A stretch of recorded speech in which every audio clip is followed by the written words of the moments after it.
Hello, আসসালামু আলাইকুম। কেমন আছো সবাই? আজকে শুক্রবারের সকালে ব্লগ নিয়ে চলে আসলাম। শুক্রবারে একটু দেরিতে উঠি যেহেতু ফ্রাইডে বলে কথা। তো আমি উঠেছি 10টা 25-এ। তো উঠেই দেখি শাশুড়ি আম্মু নেহারি হয়ে গিয়েছে যেহেতু কালকে রাতে নেহারিটা চুলায় বসিয়ে দিয়েছিল। সকাল অবধি হয়ে গিয়েছে। আর নেহারি হচ্ছে আমাদের পুরান ঢাকার খুবই জনপ্রিয় একটা খাবার। তো ঝটপট ঘরে এসে মেহেরের বাবাকে তুলে দিচ্ছি ঘুম থেকে, যে ঘুম থেকে উঠো, যাও নাস্তা কিনে নিয়ে আসো। আর হ্যাঁ, আমার স্যারকে প্রতিদিন এইভাবে ঘুম থেকে তুলতে হয়। তো তাকে উঠিয়ে ফ্রেশ করে তারপর সে নাস্তা আনতে চলে গেল। তো দেরি হলে তো পাওয়া যায় না। এই তো এগুলো হচ্ছে নেহারির যে মশলা।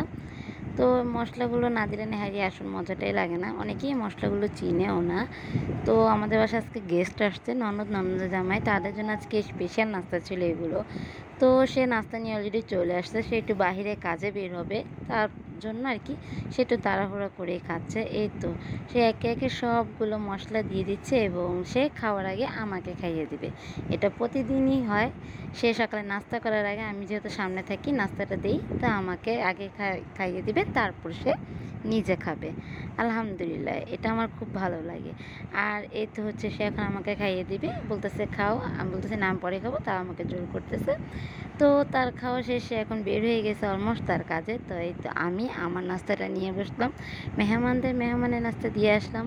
আর এই তো আজকে সকালে শর্ট একটা ব্লগ আমাদের নাস্তা নিয়ে। আবার নেক্সট কোনো ব্লগে দেখা হবে। আল্লাহ হাফেজ।